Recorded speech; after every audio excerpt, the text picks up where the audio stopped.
High দর্শক বন্ধুরা, আপনারা কেমন আছেন?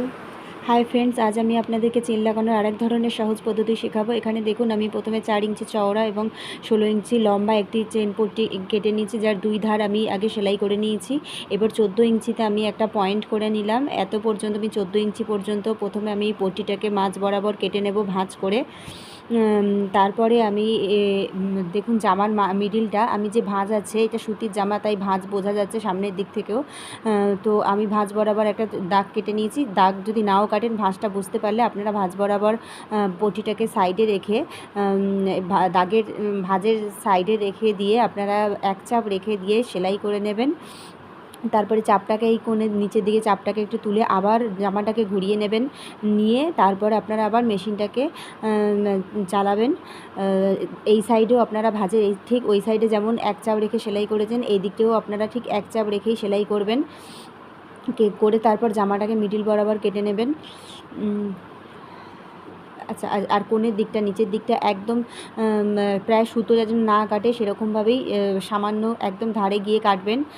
তারপরে আপনারা ওপর দিক থেকে একটা লবে সেলাই দিয়ে দেবেন। পট্টিটার ওপর দিয়ে সেলাইটা হবে, এটা কিন্তু জামার ওপর দিয়ে সেলাই হবে না, আর একদম ধার ঘেঁষে সেলাইটা যাবে জামার কাছ থেকে, এটাকে লব সেলাই বলে।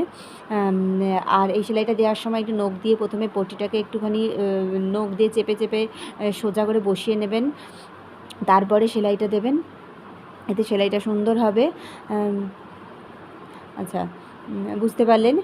এইভাবে আপনারা চেন লাগানোর যদি লাগান তাহলে আপনাদের চেন খুব সুন্দর হবে। আচ্ছা দেখুন, তারপরে আমি এবার জামাটাকে পটিটাকে ভিতর দিকে ভাঁজ করে নিয়ে চেনের ওপরে বসিয়ে নিলাম। এবার আমি সেলাইটা দিয়ে নিচ্ছি।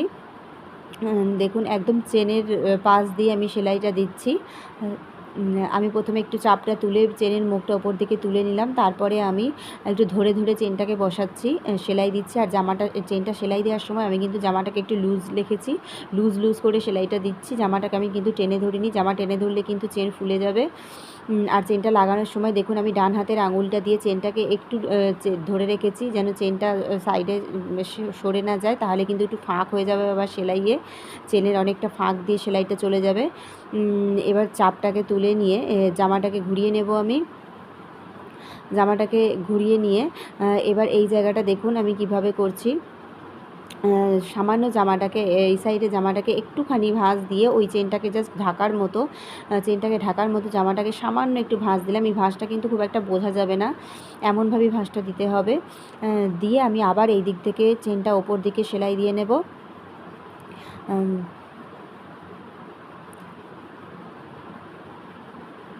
এইভাবে আপনারা যদি চেন লাগান তাহলে কিন্তু আপনাদের চেন খুব সুন্দরভাবে বসবে, আপনাদের চেন ফুলবে না, কাপড় ভাঁজ হবে না, কিছুই হবে না, খুব সুন্দর হবে। আপনারা একবার করে দেখুন এইভাবে চেন লাগানোর পদ্ধতিটা। আপনাদের কেমন লাগলো আমাকে জানাবেন কমেন্ট করে। দেখুন, আমি দেখিয়ে দিচ্ছি চেনটা কত সুন্দরভাবে বসেছে। এই দেখুন, দেখেছেন চেনটা কিন্তু কোনো জায়গায় ফোলেনি। এমনকি যেখানটা আমি একদম নিচের দিকটা সেলাই দিয়েছি, দেখুন এখানে কিন্তু কোনো ভাঁজও সেরকম হয়নি, প্রায় বোঝাই যাচ্ছে না। চেন লাগানোর সিস্টেমটা যদি আপনাদের ভালো লেগে থাকে তাহলে ভিডিওটা একটা লাইক করবেন, শেয়ার করবেন এবং কমেন্ট করতে ভুলবেন না, তাহলে আমি আরও টিপস দেবো।